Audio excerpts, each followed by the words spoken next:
man coming out of jail, what do you have to look forward to? Well, I'm not coming out of jail. No, I mean just generally. You know, if you... Nothing, really. I mean, after you come out of jail, if you ain't learned nothing, you don't know nothing. I mean, that little piece of paper don't mean nothing. I mean, that's all they doing. They gonna pass you, I don't care if you're retarded.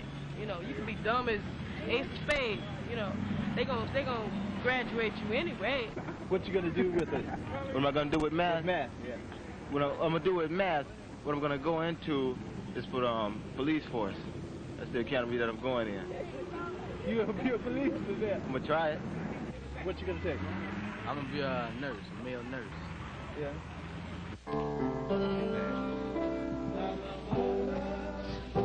Not my father, but it's me, oh Lord.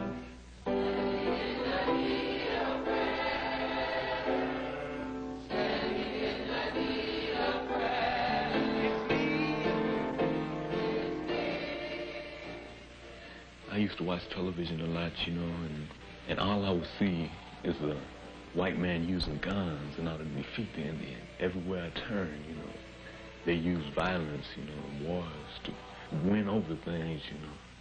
And that's the only way I can see that things could be accomplished. John was telling me you went up to this church thing, they took y'all up in the mountains to Camp Spirit or whatever it was. Camp Enchantment, whatever it was. And you came back, man, and you was... Your name Ted, man? No, Greg. I came back and I was what? You was all spiritual and talking about you tore up your chairman, you know, the little old red book you got by Mount or something? Yeah, you tore it up. You tore it up. That book was gone a long time ago, man. Mom got on my case about it. It's time to be ready to start now. First time I got suspended from school was March the 7th, 1969. We had a walkout on March the 6th. Some students got together. They protested against teachers that wasn't teaching and books that was made when I was born back in 1954. So. They can't. We just discount these two guys. Oh, Lord, have mercy. Now what are we playing? 4-way? Well, if we play partners, you know they're going to have a damn chance. I went over to Adams, and the students on campus, some students knew me. And they thought I was going to do the same thing over at Adams that happened over at Carver. I was called in the office, later surrounded by security guards, and, you know, and sent home. They tried to accuse me of burning the flag. In the wintertime. You was trying to get Big Six out of his hand. Just keep that up. It's coming. Leo gonna get it. No, Leo ain't gonna get it. Leo gonna mess up. What? Went over to Edison for one day. Got kicked out over there. I ended up staying out of school, you know, for the rest of that school year. And they let me in Jefferson High School, you know, after the summer. And told me I better not be involved in anything on that campus. You ain't got no army, you ain't got no Air Force. Only got 3 niggas in the world got an airplane. Shit, they ain't got no bombs to go along with you running out there. And I bet you all white men gotta do is let all that food, let you niggas go down to the market, buy up all the food out of shop right in the ABC. That's all you got in your community and around. And then when all the food is gone, he stop his trucks from coming downtown, then you niggas be eating each other. You ain't gotta do nothing. I spray you with DDT. You better get hip, boy. Better get the buck, man. Get the buck, man. When you start controlling Dow Jones Industrial and start getting some niggas in the World Bank, you understand?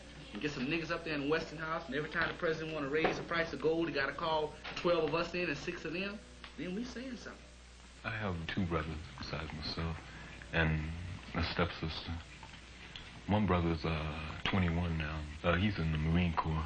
The other's my twin brother. Say, man, I'm a future temptation, brother. Remember that. I'm your twin brother. Freddie, you know, he's interested in music. He has a singing group, you know. He's been with him for about 4 or 5 years now. Can turn the gray sky blue. I can build a castle from the single greatest thing. I can make a ship sail high on dry land. But my life is incomplete and I'm so blue. Cause I can't get next to you. Get next to you. I just can't get next to you. No matter what I do.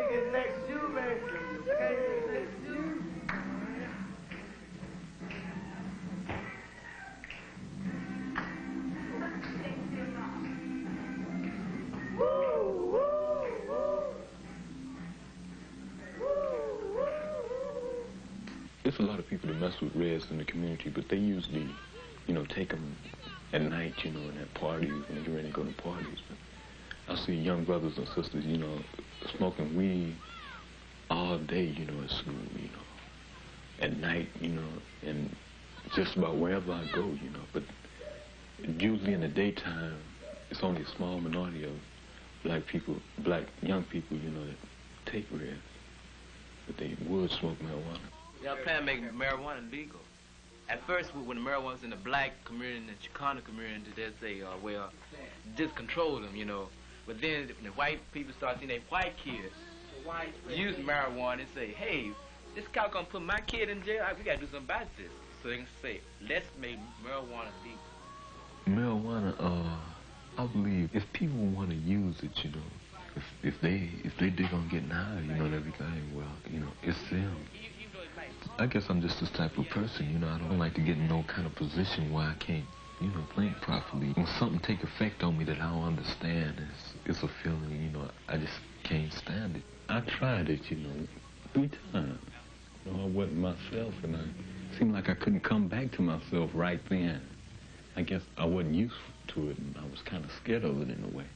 Whatever it is we feel that, yeah, you feel that not only that you're having problems with, but that you want to learn, come on and we'll research it, and we'll find out about it, and you take all of that back. And you ain't got to bait the teacher and going, well, you wrong, you know, blah, blah, this, that, and the other on him, you know, because he's going to get all weird on you then and going to start firing on you from a mental thing and want to send you to the VP's office for being smart. The Avalon Carver Community Center program was set up to get teachers and students, to, you know, together, get them to know one another, you know. Our educational program in the schools itself is falling down. Secondly, when you youngsters try to help yourself, you're not even getting school teachers to come here to help you. So these things ought to be examined. Why is this so? Okay, do you think you're as smart as probably one of them white students out in Hollywood? Have you ever came into contact with a white student on your same age bracket? No, I haven't. You haven't? Have you? Nope. What about you? They throw them big words on me. You know, think I'm just dumb. There's so many things wrong with the schools over here in the ghettos. Black students at my school, they came up, you know, from elementary school and junior high school, and I'll say half of them, you know, don't know how to read. You know, they should have been taught those things in elementary and junior high school, and they wasn't, you know, and it's hard for them to go through high school, and they're not really learning anything. I first came in contact with some visitor workers up at Avalon Carver Community Center. They had just rented a building in the community, and they wanted to know what could they open the building for. We were discussing what we want this school to be, you know, what we wanted, you know, to have in this building. We came up with some ideas with things we could do in the community, you know, using this for a community center and you know, having some type of counseling program where if young people got, you know, harassed by the police or, you know, had trouble at school with administrators and other teachers, they could, you know, come here and talk to someone. I found myself going to meetings up at South Park, and they had other organizations up there, you know, Black Panther Party. They was passing out some little red books, you know, quotes from Mao Zedong. So I picked up one of these books and started going through it. And I began to see that statement in there, and political power grows at the end of a gun barrel. It began to stick with me. I read in the paper today they made a brother admiral. One brother, they made him an admiral. You understand? They want everybody to get happy. They probably had it on KGFJ this week. You know, the guy started off as a post office clerk and worked his way up. After 74 years in the Navy, they made him an admiral. We are making progress. 74 years. That's what it is. Progress? So you a fool? How the hell is that progress, man? Wait a minute, what did you say? You just Fine. said you just said a few minutes ago that. Yeah, but it made me mad when you say talking about progress. No, man. you just said how you gonna make how you gonna make how progress, can we man? change the society in our community and get power? We don't have guns and machines and all this type of stuff. So you're gonna infiltrate the police department? No, right? You jumping subject. I'm talking about the admiral. Okay, what is the admiral's job? What's the admiral's job? Yeah. I think this guy here, he's gonna command 3 ships up in Alaska. You see? And he's gonna make sure that the Russians don't steal all the tuna Out of the water. You see that picture up there on that wall, man? Every time I look at that picture, you know, I want to curse my brother out about that, man. I say, okay, he came on the other day, you know. I just asked him, is that necessary, you know? Okay, he said, yeah, you know, it is necessary. You know, we don't want communism to take over this country or something. I say, hey, man, regardless, you know, you got all those people, you know, in that hole over there. I say, hey, man, don't you think we should, you know, stay in our country and try to do something in this country to straighten up everything instead of trying to go out and fight somebody else's war? And they ain't doing nothing but killing off a lot of innocent people, man. To me, a revolutionary is the person who wants change by either peaceful means or violent means, if necessary. They have more out in Watts than they had before that riot, you know. I noticed white people was beginning to focus on Watts, wanting to find out what's going on in Watts, what's the problems, you know. What do these people want over there?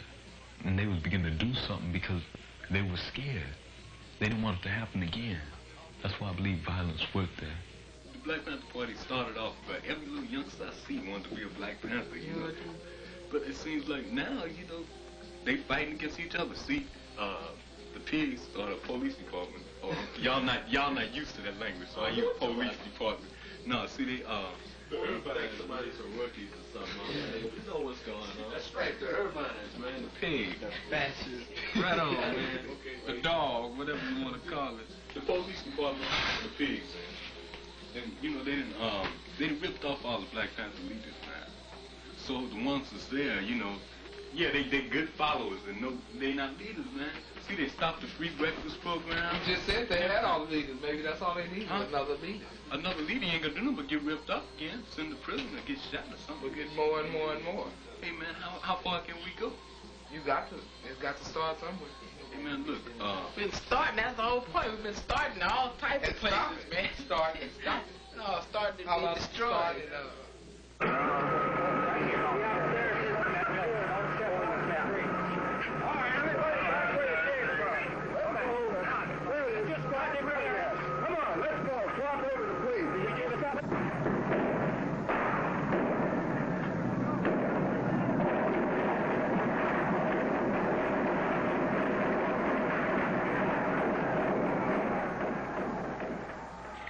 Police was surrounding the Panther office. It seemed like it was a battle. They had about 5 or 6 people who trapped up in the building shooting, you know.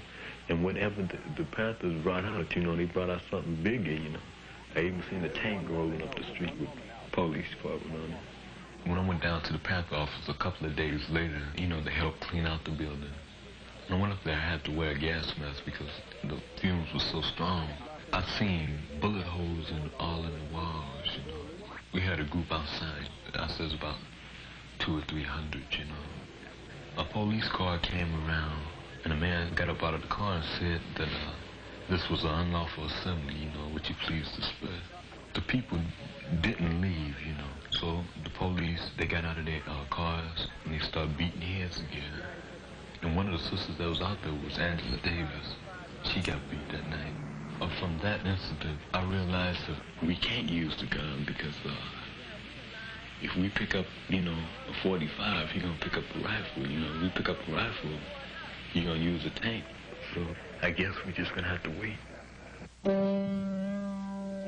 members, rise, arise, and don't be ashamed. Oh, Jesus Christ, the Lamb of God, and risen down my name in the kingdom.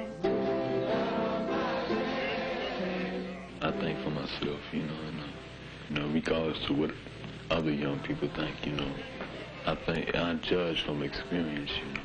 I guess I want to be myself, be somebody new, you know, instead of somebody saying, oh, yeah, he's like Malcolm X. I want to say he's like Teddy Gibson, you know, whatever that is, you know.